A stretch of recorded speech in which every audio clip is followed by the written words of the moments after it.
واستعينوا بالصبر والصلاة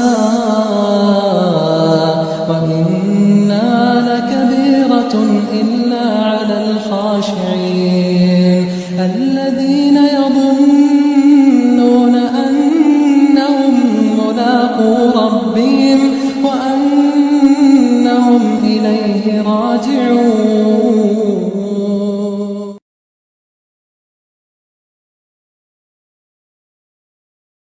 اور نبی کریم صلی اللہ علیہ وسلم پر درود و سلام بھیجنے کے بعد نبی کریم صلی اللہ علیہ وسلم کی اقتدا کرتے ہوئے میں اپنے آپ کو اور تمام کو اللہ رب العالمین کا تقوی اختیار کرنے کی نصیحت کرتا ہوں، کیونکہ جو کوئی اللہ کا تقوی اختیار کرتا ہے اللہ رب العالمین اس کی مشکلوں کو آسان کر دیتے ہیں اور اللہ رب العالمین اس کا رزق اس جہت سے اور اس مقام سے پہنچاتے ہیں جہاں سے اس کا وہم و گمان بھی نہ ہو، اور پھر وہ بندہ آخرت کے دن بے خوف و خطر جنت الفردوس میں داخل ہو جاتا ہے۔ تو ہم اللہ رب العالمین سے دعا کرتے ہیں کہ اللہ رب العالمین تقوی کا جو راستہ ہے وہ ہمارے لیے آسان کر دے اور ہم تمام کا شمار متقیوں میں فرمائیں۔ معزز حاضرین، جن حالات سے مسلم امہ گزر رہی ہے اس میں ایک چیز کی شدت سے کمی محسوس ہو رہی ہے اور وہ ہے مسلم لیڈرشپ، مسلمانوں کی رہنمائی کرنے والے لیڈرز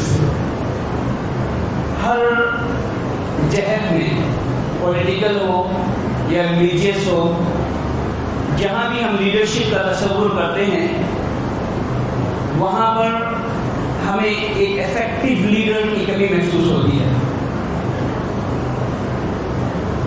اتنے سارے مسلمان ہیں کہ ہندوستان میں صرف مور دین 200 ملین مسلمس رہتے ہیں اور ساری دنیا میں جو ساری دنیا کی آبادی ہے تو ہر 4 بندوں میں تقریباً 1 مسلمان ہے، تو دنیا کی پوری جو آبادی ہے 25% جو آبادی ہے وہ مسلمانوں کی ہے۔ اتنے سارے لوگ ہونے کے باوجود بھی ایک قحط الرجال کا دور گزر رہا ہے کہ لوگ تو بہت سارے ہیں، لوگوں کی بھیڑ تو بہت ہے، لیکن ایک ہمہ جہتی شخصیت، ایک لیڈرشپ کوالٹی والا بندہ جو ساری دنیا میں مسلمانوں کی نمائندگی کرے یا پھر لوکل لیول پر ایسے لوگ مہیا ہو جو حالات کو دیکھتے ہوئے مسلمانوں کی رہنمائی کرے، مسلمانوں کی نمائندگی کرے، مسلمانوں کی آواز بن کر اٹھے، ایسے بہت ہی کم بندے ہم کو بازار میں ملیں گے اور جو لیڈر موجود ہیں ان کو ہم انگلیوں پر گن سکتے ہیں۔ حضرت عمر رضی اللہ تعالیٰ عنہ ایک دفعہ اپنے ساتھیوں کے ساتھ بیٹھے تھے تو پھر انہوں نے کہا کہ تمنا، یعنی کوئی تمنا کرو ساتھیوں، کوئی تمنا کرو۔ تو کسی ایک گھر میں بیٹھے ہوئے تھے تو ساتھی ایک دوسرے کو دیکھنے لگے، پھر اس کے بعد ایک نے کہا کہ میری یہ تمنا ہے کہ یہ جو گھر ہے یہ گھر سونے اور چاندی سے بھرا ہوا ہو اور اس سارے سونے اور چاندی کو میں اللہ کی راہ میں دے دوں۔ بہت اچھی بات ہے، بہت اچھی تمنا ہے کہ ایک انسان جس کے پاس پیسہ کم ہے وہ اس بات کی تمنا کر رہا ہے کہ میں بھی جس طرح مالدار لوگوں کے پاس مال ہو ویسا میرے پاس ہو تاکہ میں اللہ کی راہ میں خرچ کروں۔ بہت اچھی تمنا ہے۔ پھر دوسرے سے کہا کہ تمنا، پھر کوئی اور بھی تمنا کرے گا تو دوسرے نے پھر تمنا کی، پھر اس نے کہا کہ میں چاہتا ہوں کہ یہ جو ہے نا جواہرات سے اور ہیروں سے بھرا ہوا گھر ہو میرے پاس اور وہ بھی میں اللہ کی راہ میں دے دوں۔ تو بولا ٹھیک ہے، اچھی بات ہے۔ پھر کہا کہ تمنا اور تمنا کرو اور کوئی کرو۔ لوگ خاموش رہ گئے، لوگ خاموش رہ گئے۔ عمر رضی اللہ تعالیٰ عنہ تھوڑی دیر سوچے اور اس کے بعد انہوں نے کہا کہ یہ میری تمنا ہے۔ تو اب عمر رضی اللہ تعالیٰ عنہ اپنی تمنا بیان کر رہے ہیں۔ وہ کہہ رہے ہیں کہ میں چاہتا ہوں کہ یہ جو گھر ہے یہ انسانوں سے بھر جائے، یہ الرجال سے بھر جائے، دا مین جس کو کہتے ہیں، ایک کمپلیٹ مین، ایک لیڈر جو ہوتا ہے نا، اس طرح کے لوگوں سے بھر جائے اور میں اعلائے کلمت اللہ کے لیے ان ساروں کو استعمال کروں۔ پھر انہوں نے کہا کہ میں چاہتا ہوں کہ یہ گھر بھر جائے ایسے آدمیوں سے جو ابو عبیدہ بن جراح رضی اللہ تعالیٰ عنہ کی طرح، میں چاہتا ہوں کہ یہ گھر بھر جائے معاذ بن جبل رضی اللہ تعالیٰ عنہ کی طرح لوگوں سے، اور میں یہ چاہتا ہوں کہ میں سالم بن مولا ابی حذیفہ اور حذیفہ بن یمان رضی اللہ تعالیٰ عنہ اجمعین ان کے طرح کے لوگوں سے یہ گھر بھر جائے۔ دیکھیے ہر انسان کی ایک سوچ ہوتی ہے، ہر انسان کا ایک فکر ہوتا ہے، لیکن عمر رضی اللہ تعالیٰ عنہ کی فکر سونے چاندی کی فکر نہیں ہے، ہیرے جواہرات کی فکر نہیں ہے، خیر و خیرات کے کام کی فکر نہیں ہے، ایک لیڈرشپ کی فکر ہے۔ ایک انسانوں میں، مسلمانوں میں ایسے لوگ ہوں جو مسلمانوں کی رہنمائی کر سکے، اس کی انہیں فکر ہے۔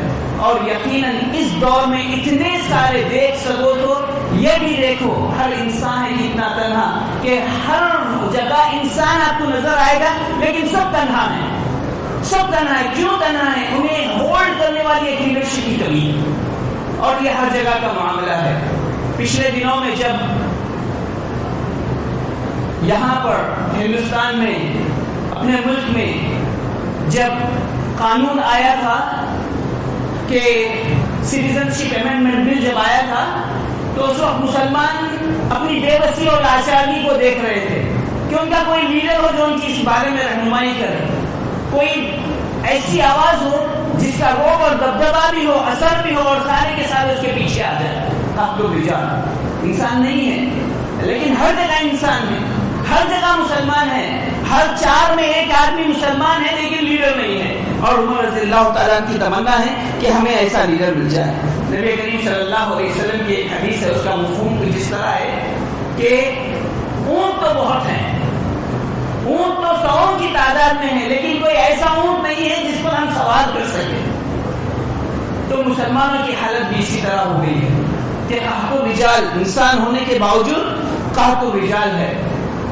ایک دفعہ ابو بکر صدیق رضی اللہ تعالیٰ عنہ کا دور ہے، خالد بن ولید رضی اللہ تعالیٰ عنہ کو حکم دیا گیا کہ عراق کو جائیں، حلب نامی ایک مقام، ہیرا نامی ایک مقام ہے، ہیرا کو جائیں اور وہاں پر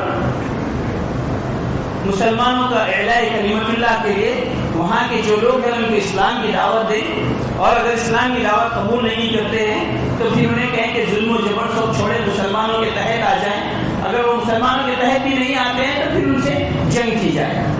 خالد بن ولید رضی اللہ تعالیٰ عنہ گئے اور جانے کے بعد دیکھا کہ کافی فوج کم ہو گئی تھی، نمبر میں مسلمان کم ہو گئے، تو انہوں نے ابو بکر صدیق رضی اللہ تعالیٰ عنہ کو ایک لیٹر لکھا، اور لیٹر لکھ کر کہا کہ امیر المومنین، خلیفۃ الرسول، تھوڑی سی مدد بھیج دیں، بندے کم ہیں لڑنے کے لیے، فوج کم ہے لڑنے کے لیے، تھوڑے سے بندے بھیج دیں۔ تو ابو بکر صدیق رضی اللہ تعالیٰ نے القعقاع بن عمر التمیمی رضی اللہ تعالیٰ نے ایک صحابی انہیں بھیجا، صرف ایک صحابی کو، سبحان اللہ، فوج منگائی لڑنے کے لیے، فوج منگائی، بھیجا ایک آدمی کو، اور ساتھ میں یہ بھی کہا کہ لو صوت القعقاع فی الجیش خیر من 1000 مقاتل، ایک قعقاع کی جو آواز ہے نا، اس کی جو لیڈرشپ کوالٹی ہے نا، وہ 1000 فوجیوں سے بہتر ہے۔ یہ ہے رجال، اور ایسے رجالوں کی کمی ہو گئی ہے مسلمانوں کے اندر، اور اسی لیے مسلمانوں کا حال اس طرح ہے کہ ایک طرف غفلت میں سوئے ہیں اور دوسری طرف خوف میں مبتلا ہے۔ خوف کا یہ حالت ہے کہ مسلمان اپنے مذہب چھوڑنے کے لیے تیار ہو رہا ہے، اور بے بسی، بے حسی کی یہ حالت ہے کہ جو ہوتا دیکھا جائے گا، دہلی دور ہم تک جب پرابلم آئے گا جب دیکھا جائے گا، لیکن جب پرابلم آئے گا تو سانس لینے کی بھی آپ کو موقع نہیں ملے گا۔ اسی لیے ایک مسلمان کو چاہیے کہ وہ دور رس اپنے نظام رکھے، اور ہم نے کہا ہر آدمی کے پاس اللہ نے کچھ کوالٹیز رکھی ہے، ان کوالٹیز کو اگر ہم استعمال کریں گے تو یہ جو قحط الرجال جو محسوس ہو رہا ہے وہ پر ہو سکتا ہے۔ اور ایک دفعہ عمر رضی اللہ تعالیٰ عنہ کا دور ہے، اور عمر بن عاص رضی اللہ تعالیٰ عنہ مصر کو گئے ہیں، مصر فتح کرنے کے لیے گئے ہیں، تو وہ لکھتے ہیں امیر المومنین عمر رضی اللہ تعالیٰ عنہ، عمر بن عاص رضی اللہ تعالیٰ عنہ کہتے ہیں کہ امیر المومنین تھوڑی سی فوج اور بھیج دیں، تھوڑے سے لوگ اور بھیج دیں، ہم میں سے لیڈرز کی کمی ہے، ہم میں سے فوجیوں کی کمی ہے، تھوڑوں کو اور بھیج دیں. تو انہوں نے 4 لوگوں کو بھیجا، صرف 4 لوگوں کو بھیجا.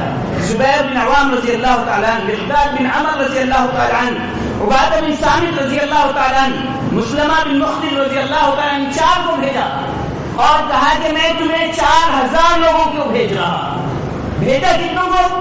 4 کو، اور لکھا یہ کہ میں 4000 لوگوں کو بھیج رہا ہوں تمہاری مدد کے لیے. یہ 4000 سے زیادہ کافی ہے. یہ تمہارے قدوہ ہیں، یہ ہمارے نمونے ہیں، ہمیں ان کو دیکھ کر زندگی گزارنی ہے، غفلت میں نہیں، سوتے ہوئے نہیں. قحط الرجال کو پُر کرنا ہے، اور یہ کون کرے گا؟ ہم اور آپ کریں گے.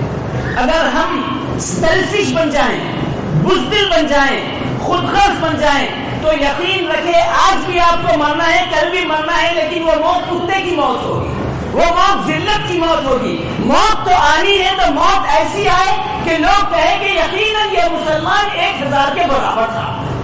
یہ ایسی ہمت ہمیں ہونی چاہیے، ایسا جوش اور جذبہ ہمیں ہونا چاہیے. اور یہ جو قحط الرجال اور خوف ہمارے ذہنوں میں منڈلا رہا ہے، خوف کو دور کرنا ہے. مرنا تو ہے ہی. ایک سوال میں آپ سے کرتا ہوں، آج آپ یہاں صحیح سالم بیٹھے ہیں، اچھی حالت میں بیٹھے ہیں، آپ اچھی طرح سے سانس بھی لے سکتے ہیں، آپ اچھی طریقے سے کھانا بھی کھا سکتے ہیں، اس کو ہضم بھی کر سکتے ہیں، آپ چل کر نماز کو آئے. لیکن ہمارے ہی کئی ایسے بزرگ ہیں جو گھروں میں بیٹھے ہوئے ہیں، جو نماز کو بھی نہیں آ سکتے، جو سانس بھی نہیں پراپر طریقے سے لے سکتے ہیں. اگر وہ کھانا کھا لیں تو ہضم بھی نہیں کر سکتے. ان میں اور تم میں کیا فرق ہے؟ ان میں اور تم میں کیا فرق ہے؟ کیا یہ تمہارا اختیار تھا کہ تم یہاں تک چل کر آئے اور صحت کے ساتھ رہے، اور ان کا اختیار تھا کہ وہ بیمار پڑ جائیں؟ اگر ان کا اختیار ہوتا ہے کہ وہ بیمار پڑ جائیں تو وہ کبھی بیماری کو چوز نہیں کرتے، وہ کبھی بیمار نہیں پڑتے. یہ تمہارے ہاتھ میں نہیں ہے، یہ اللہ کے ہاتھ میں ہے. تو اللہ نے جو نعمت ہمیں دی ہے کہ ہم جو سانس لے رہے ہیں اور پھر سانس کو نکال بھی سکتے ہیں، یہ ایک اللہ کی بہت بڑی نعمت ہے. اور یہ نعمت اللہ نے ہمیں دی ہے، اس کی قدر کرنا ہے، اور اللہ کے لیے اللہ تعالیٰ جو کام کروانا چاہتا ہے وہ کرنا ہے. عمر رضی اللہ تعالیٰ نے کیا کہا کہ مجھے یہ روم بھر کے بندے چاہیے. کیوں چاہیے؟ لِإِعْلَاءِ كَلِمَةِ اللَّهِ، اللہ کے کلمے کو بلند کرنے کے لیے. وہ ہمت چاہیے، وہ ولولہ چاہیے، وہ جوش اور جذبہ چاہیے. معزز دوستو، لیکن یہ قحط الرجال جو ہیں، جو الرجال جو ہیں، جو ریئل مین جو ہیں، وہ ہے کون؟ وہ ہے کون؟ وہ بندہ تو نہیں جو 5 وقت ہمارے ساتھ نماز پڑھتا ہے مسجد میں. وہ بندہ تو نہیں جس کی داڑھی بڑی خوبصورت ہے اور اونچی چھوٹی چھوٹی ہے. یہ وہ بندہ تو نہیں جو ٹخنے سے اوپر پہن لے اور ہر وقت سنت کی بات کرتا ہے. یہ ہے کون؟ سبحان اللہ. یہ بھی ہمیں پہچاننا ہوگا کہ یہ قحط الرجال ہم جو کہہ رہے ہیں وہ رجال ہے کون، وہ کیسے دکھتے ہیں، عمر میں بہت زیادہ ہوں، ایکسپیرینس ان کا اچھا ہو. یہ ہیں رجال، یا چھوٹے یعنی نوجوان بچے، جوشیلے بچے ہیں، کیا وہ ہیں؟ یاد رکھیں کہ اگر آپ اسلام کی ہسٹری پڑھیں گے، اسلام کے سپہ سالاروں کو پڑھیں گے، اسلام کے رجال کو پڑھیں گے، تو اس میں آپ کو بوڑھے بھی ملیں گے، اس میں آپ کو بچوں میں ملیں گے، اس میں آپ کو نحیف کمزور لوگ بھی ملیں گے. لیکن وہ اتنی کمزوری کے باوجود بھی وہ بڑے بڑے لیڈر نکلے.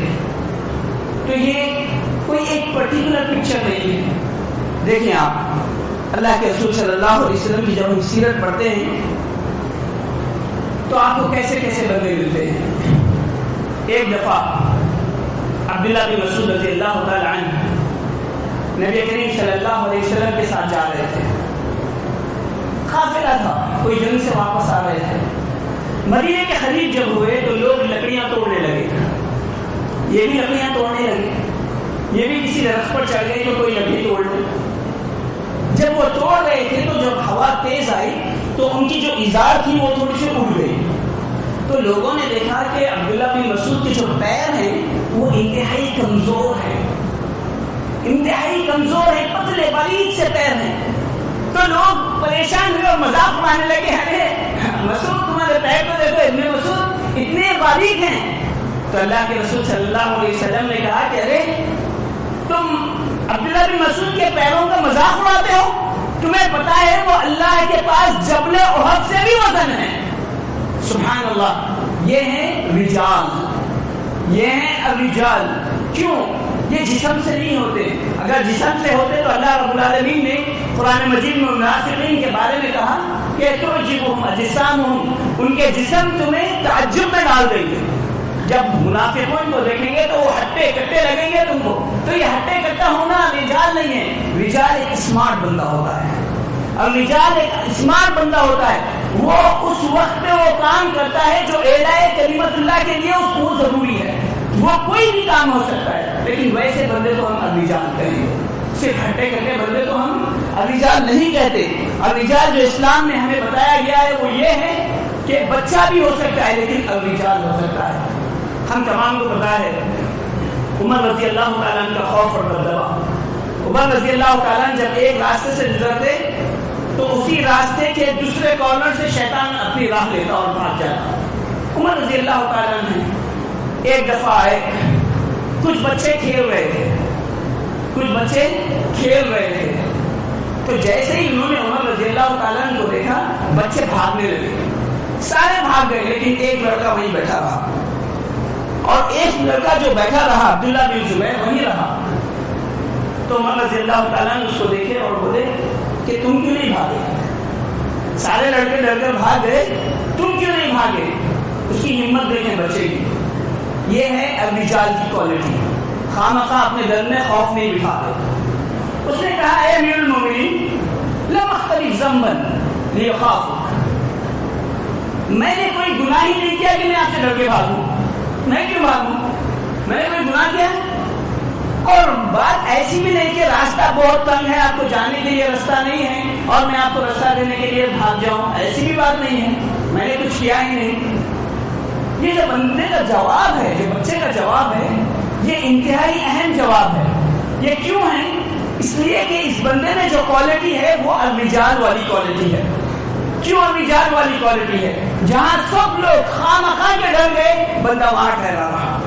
ایک مسلمان خامخواہ کے نہیں ڈرتا، مسلمان ڈٹ کر مقابلہ کرتا ہے. اور ہم میں ہی ایسے الرجال کئی بیٹھے ہیں یہاں پر جو اپنے آپ کو اس خوف سے نکالنا ہوگا اور اٹھ کر ٹھہرنا ہوگا، اور امت مسلمہ کی جہاں جس طریقے سے ہم رہنمائی کر سکتے ہیں وہ کرنا ہوگا. ورنہ خوف اور بزدلی اگر ہمارے دل میں آ جائے تو ایمان کی جگہ نہیں باقی رہتی. جو جہاں ایمان ہو وہاں خوف اور بزدلی باقی نہیں رہتی. تو ہمیں چاہیے کہ ہم اس الرجال کی جو کوالٹیز ہے وہ اپنے اندر لے کر آئیں. اور اللہ رب العالمین نے قرآن مجید میں الرجال کے بارے میں جو کوالٹیز بیان کی ہیں وہ یہ ہیں کہ الرجال کا جو مقصد ہوتا ہے، جو ان کا زندگی کا مقصد ہوتا ہے وہ یہ ہے کہ ان صلاتی ونسکی ومحیای ومماتی للہ رب العالمین. یہ آیت ہم کئی مرتبہ پڑھتے ہیں کہ میری نماز، میرا روزہ، میرا جینا اور مرنا اللہ کے لیے ہے. کئی مرتبہ پڑھتے ہیں، لیکن کیا حقیقی معنوں میں میرا جینا اور مرنا اللہ کے لیے؟ حقیقی معنوں میں جینا اور مرنا اللہ کے لیے کا مطلب یہ ہے کہ آپ دنیا کی ہر چیز کو قربان کر دیں گے اعلاء کلمت اللہ کے لیے. آپ اپنے آپ کے اور اپنی قوم کے تحفظ کے لیے اپنی جتنی بھی پریورٹیز ہے اس کو ختم کر دیں گے. اور آپ کی سب سے بڑی جو پریورٹی ہوگی، جو اولویات ہوگی، وہ یہ ہوگی کہ میں اپنے قوم کے لیے کام کروں، میں مسلمانوں کے نام کے لیے کام کروں، میں مسلمانوں پہ جو آنچ آنے والی ہے اس کے دفاع کے لیے کام کروں.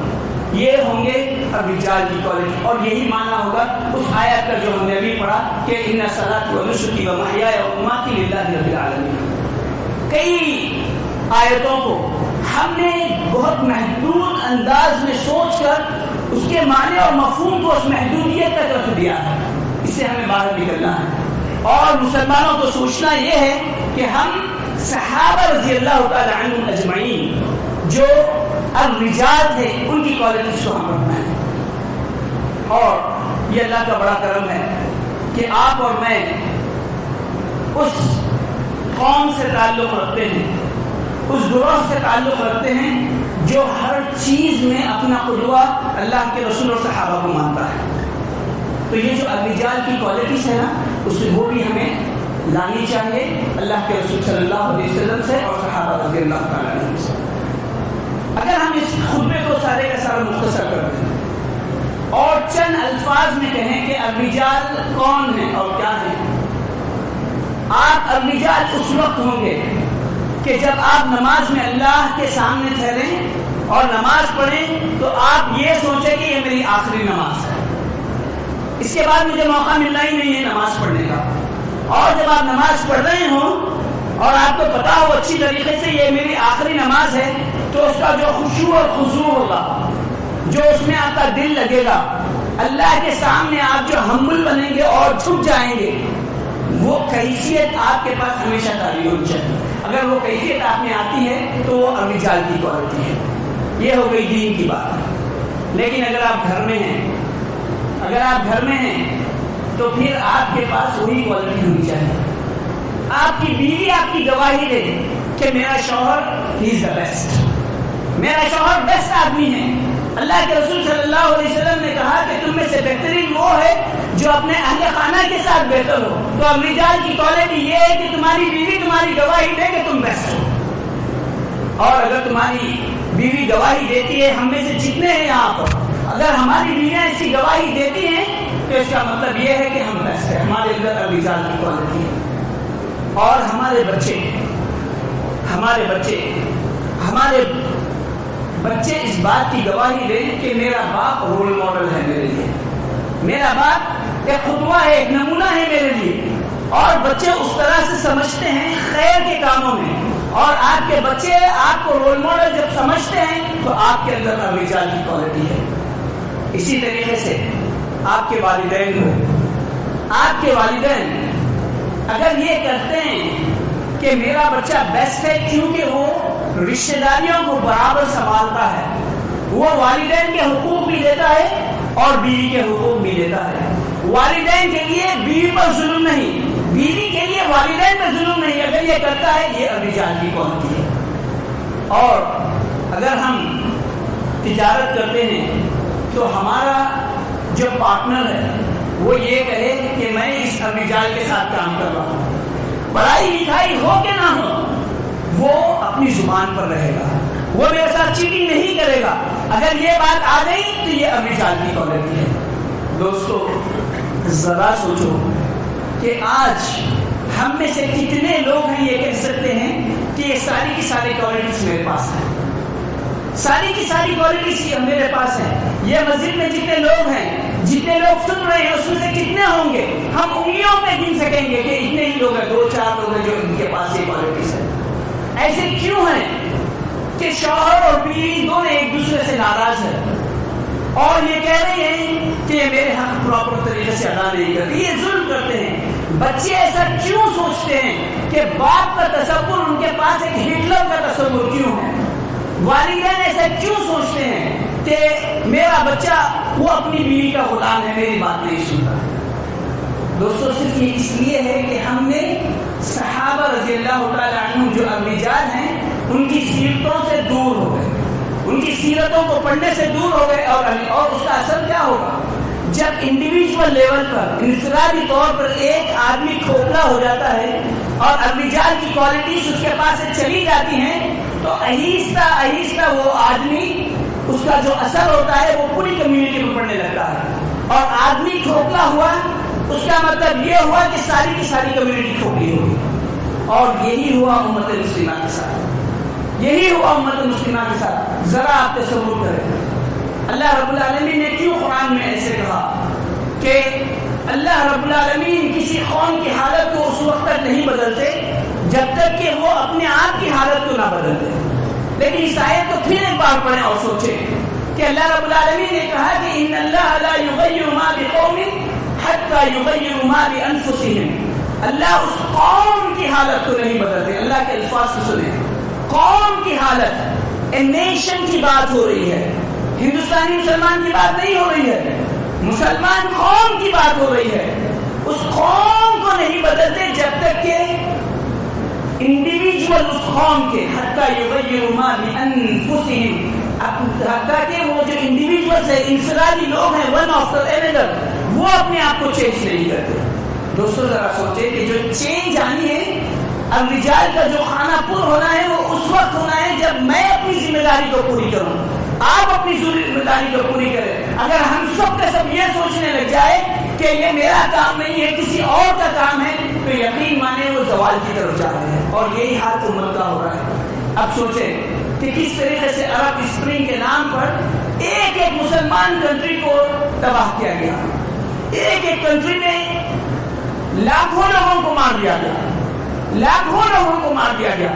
اور اچھا بھائی یہ مسئلہ کہاں کا؟ یہ عراق کا مسئلہ ہے، ہمارا مسئلہ نہیں ہے۔ عراقی مسلمان نہیں تو ہمارا مسلمان ہے، لیکن مسئلہ ختم ہوا۔ اس کے بعد سیریا کا مسئلہ شروع ہوا، اس کے بعد یمن کا مسئلہ شروع ہوا، اس کے بعد فلسطین کا مسئلہ شروع ہوا، اس کے بعد کوئی اور ملک کا مسئلہ شروع ہوا، افغانستان کا مسئلہ شروع ہوا۔ اب اس کے بعد ہماری باری آ گئی، مسلمان ہندوستان کے مسلمانوں کی باری۔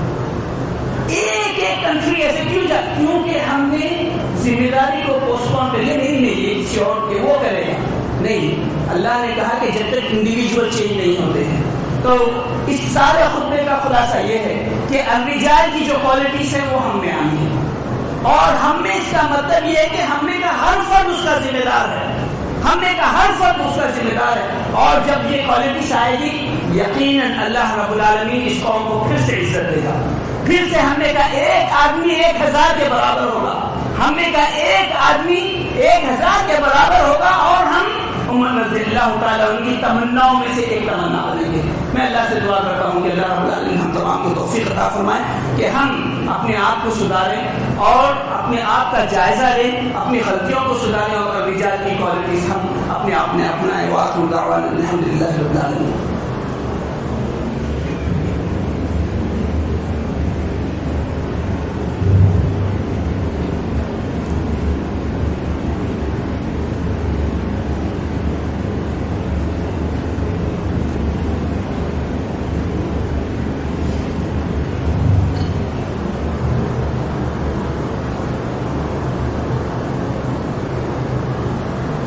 الحمد للہ والصلاة والسلام علی رسول اللہ وعلی آلہ واصحابہ وعلی من والاه اما بعد۔ معزز دوستو، چند چیزیں جو ہم کر سکتے ہیں جس کے ذریعے ہم الرجال کی کوالٹی ہم اپنے اندر لا سکتے ہیں۔ سب سے پہلے ہمیں چاہیے کہ ہم ایک دوسرے کا احترام کریں، اور ایک دوسرے کو جو بہترین نام ہیں اور بہترین جو کوالٹیز ہیں ان کوالٹیز کے ساتھ پکاریں۔ نبی کریم صلی اللہ علیہ وسلم صحابہ کو جب نام دیتے تھے تو نام میں ہی ایک ہمت کی بات ہوتی تھی، جیسا کہ اللہ کے رسول صلی اللہ علیہ وسلم نے علی رضی اللہ تعالیٰ عنہ کو ابو تراب کہا۔ ابو تراب کا مطلب یہ ہے کہ مٹھی کا باپ۔ کیا ہوا مٹھی کا باپ کا مطلب کیا ہے؟ علی رضی اللہ تعالیٰ سو رہے تھے، جب اللہ کے رسول صلی اللہ علیہ وسلم نے آیا اور اٹھایا، دیکھا ساری مڈ جو ہے، ساری جو ریت ہے وہ ان کے چہرے پر گرمی کی وجہ سے لگی ہوئی تھی، پسینے سے چپک گئی تھی۔ تو اللہ کے رسول صلی اللہ علیہ وسلم نے انہیں ایک اچھے نام سے ابو تراب کا، اور آخری دم تک علی رضی اللہ تعالیٰ فخر محسوس کرتے تھے یہ نام لینے میں کہ میں ابو تراب ہوں۔ تو ایک دوسرے کو آپ اچھے حسن ظن کے ساتھ پکاریں۔ مثال کے طور پہ کوئی لڑکا ہے جو پڑھ رہا ہے، وہ چاہتا ہے کہ ڈاکٹر بنے، تو ڈاکٹر بننے سے پہلے اس کو آپ بولے کیسے ہیں ڈاکٹر صاحب، یہ ایک اس کو اندر سے بوسٹ کرے گی، یہ چیز اس کے اندر ایک کانفیڈنس دے گی۔ یہ چیز کوئی بندہ انجینئر بنتا ہے، کوئی بندہ عالم دین بنتا ہے، کوئی بندہ حافظ قرآن بنتا ہے، ابھی وہ بنا نہیں ہے مکمل، اس پروسیس ہی میں آپ اس کو اس نتیجے تک پہنچا دیں۔ اور اگر آپ یہ کریں گے تو بندے کو آپ انڈائریکٹلی آپ اس کو بوسٹ کر رہے ہیں، اس کے جو قوت ہے انسائٹ کی اس کو آپ بڑھا کر رہے ہیں، اور بندہ کیا ہوگا اپنے آپ کو اس مقام پر دیکھے گا۔ اگر ایک لڑکا ابھی قاعدہ نورانیہ ہی پڑھ رہا ہے، نورانی قاعدہ ہی پڑھ رہا ہے، آپ اس کو حافظ صاحب کہنا شروع کر دیں گے تو اس کے ذہن میں یہی ہوگا کہ مجھے بڑا ہو کر حافظ بننا ہے۔ تو یہ اللہ کے رسول صلی اللہ علیہ وسلم کی خصوصیات میں سے ایک خصوصیت ہے جو صحابہ کو اس طرح سے وہ پکارتے تھے۔ اور اسی طریقے سے اور ایک چیز جو کوالٹی ہم اپنے اندر اور اپنے بچوں کے درمیان پیدا کر سکتے ہیں، وہ اس طرح سے کر سکتے ہیں کہ ہم اپنے آپ کو اور اپنے بچوں کو لیڈرز کی مجلس میں بٹھائیں، جہاں پر بڑے لوگ بات کر رہے ہیں ہم بھی جا کر شامل ہو جائیں، ہم اپنے بچوں کو بھی شامل کریں۔ اور بڑے لوگ جب بات کر رہے ہیں تو بڑے لوگوں کا کام یہ ہے کہ اگر کسی سے مشورہ کر رہے ہیں تو عام سا بھی بندہ ہو نا، چھوٹا بھی بچہ ہو نا، اس سے بھی اس کی رائے پوچھ لیں کہ آپ کیا کہتے ہیں، آپ کیا سوچتے ہیں۔ یہ جو چھوٹی سی چیزیں اللہ کے رسول صلی اللہ علیہ وسلم کے پاس تھی. اللہ کے رسول صلی اللہ علیہ وسلم کی مجلس میں بچے بھی بیٹھا کرتے تھے. اور جب ہم بچوں کی بات کر رہے ہیں تو سنجیدہ بچے نہیں, شرارت کرنے والے بچے بھی بیٹھا کرتے تھے. اللہ کے رسول صلی اللہ علیہ وسلم کے پاس صحابہ بیٹھے اور آپ کے ساتھ چند بچے ہیں جو آپ کے کندھے پہ بیٹھ رہے ہیں, ناچ رہے ہیں, کود رہے ہیں. سنجیدہ بات ہو گئی, سنجیدہ بات. لیکن وہ برداشت کیوں؟ چونکہ ان کے اندر الرجال کی کوالٹی آ جائے. بچے وہ بڑوں کے ادب کو سیکھیں گے. آپ اگر ان کو ڈرا کر بھگا دیں گے تو وہ ان کا جو انٹرسٹ ہے وہ کہیں اور فائنڈ کریں گے, کہیں اور دیکھیں گے. پھر اس کے بعد وہ وہیں جائیں گے, آپ کے پاس نہیں آئیں گے. وہ آپ کے لیڈر کیسے بنیں گے؟ ان کو تو ٹی وی نے گھیر لیا, ان کو تو آئی پیڈ نے گھیر لیا, ان کو تو جو گیم ہے اس نے گھیر لیا. وہ آپ کے پاس کیوں آئیں گے؟ آپ کی قیادت کیوں کریں گے؟ وہ بڑے ہونے کے بعد ایک ٹی وی کا شو بنائیں گے یا بڑے ہونے کے بعد ایک ویڈیو گیم بنائیں گے. نہیں, ہمیں چاہیے کہ بچوں کو اپنے ساتھ رکھیں جیسا کہ اللہ کے رسول صلی اللہ علیہ وسلم کی سنت ہے. اور جو میں یہ باتیں کہہ رہا ہوں, ہر بات کے پیچھے کئی اللہ کے رسول کے واقعات ہیں. وقت کی تنگی کی وجہ سے صرف اس مسئلے کو میں اجاگر کرتا ہوا آگے بڑھ رہا ہوں. اور ایک چیز جو ہے وہ یہ ہے کہ شروع سے خود بھی اور اپنے بچوں کو بھی الرجال والے جو اسکلز ہے وہ اسکلز لائیں. وہ کس طرح سے؟ نبی کریم صلی اللہ علیہ وسلم کی مسجد میں صحابہ کشتی کیا کرتے تھے. نبی کریم صلی اللہ علیہ وسلم کی مسجد میں صحابہ تیر اندازی کیا کرتے تھے. یہ جو بہادری والی چیز ہے, جو سیلف موٹیویٹ کرتی ہیں, سیلف کانفیڈنس دیتی ہے, یہ چیزیں ہمیں آنی چاہیے. ہم بھی سیکھیں, اپنے بچوں کو بھی سکھائیں, اپنی عورتوں کو بھی سکھائیں. اللہ کے رسول صلی اللہ علیہ وسلم نے انکریج کیا کہ گھوڑ سواری سیکھو. اللہ کے رسول صلی اللہ علیہ وسلم نے ہمیں موٹیویٹ کیا کہ تم سوئمنگ سیکھو. اللہ کے رسول صلی اللہ علیہ وسلم نے ہمیں حکم دیا کہ ہم کشتی سیکھیں, اپنے آپ کو مضبوط رکھیں. المؤمن القوی خیر المؤمن الضعیف, کہ ایک جو ویک مومن ہے اپنے ایمان میں اور فزیکل فٹنس میں, ایک جو اسٹرانگ مومن ہے وہ والا بہتر ہے. تو آپ بھی اسٹرانگ بنیے. اللہ کے رسول صلی اللہ علیہ وسلم کی ایک تعلیم ہے اور اس کے ذریعے ہم رجال کی جو کوالٹیز ہیں ہم اپنے اندر لا سکتے ہیں. آخری بات, خود بھی اور بچوں کو بھی ہر اس شے سے دور رکھیں جو مردوں میں نسوانیت کو لائے اور عورتوں میں مردانہ چالوں کو لائے. یہ بہت اہم بات ہے, اس کو سمجھیں آپ.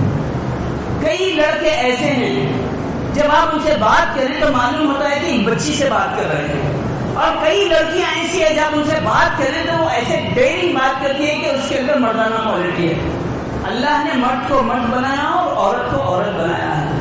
تو ہر اس چیز سے فیملی پر بھی بیٹھ کر کبھی ہم انٹرٹینمنٹ کے لیے کوئی چیز دیکھ رہے ہیں, ہر اس چیز کو اوائڈ کریں جہاں پر یہ کوالٹیز ایک دوسرے میں آئیں. کبھی ایسا نہ کریں کہ اپنے بچے کو تانے تن یہ بولے کہ تو لڑکی کی طرح دکھتا ہے یا تیری کوالٹیز لڑکی نہ. ایسے نہ کریں. ایسے کرنے سے انسان اندر سے ٹوٹ جاتا ہے اور اسی طرح چلا جاتا ہے, اور یہ چیز الرجال کی کوالٹی سے دور لے جاتی ہے. صحابہ مرد تھے, ہمیں بھی مرد بننا ہے. صحابہ انتہائی ہائی کوالٹی اسکلس والے تھے, ہمیں بھی وہ بننا ہے. وہ اللہ کا خوف اپنے ذہن میں رکھتے تھے, ہمیں بھی وہ چیز لانا ہے. اللہ رب العالمین ہم تمام کو توفیق عطا فرمائے. ان اللہ و ملائکتہ یصلون علی النبی یا ایھا الذین آمنوا صلوا علیہ وسلم تسلیما. اللهم صل علی محمد وعلى ال محمد كما صليت على ابراهيم وعلى ال ابراهيم انك حميد مجيد. اللهم بارك على محمد وعلى ال محمد كما باركت على ابراهيم وعلى ال ابراهيم انك حميد مجيد. عباد الله رحمني ورحمكم الله, ان الله يأمر بالعدل والإحسان وإيتاء ذي القربى وينهى عن الفحشاء والمنكر والبغي يعظكم لعلكم تذكرون. اذكروا الله يذكركم وادعوه يستجب لكم ولذكر الله أكبر. واقيموا الصلاة.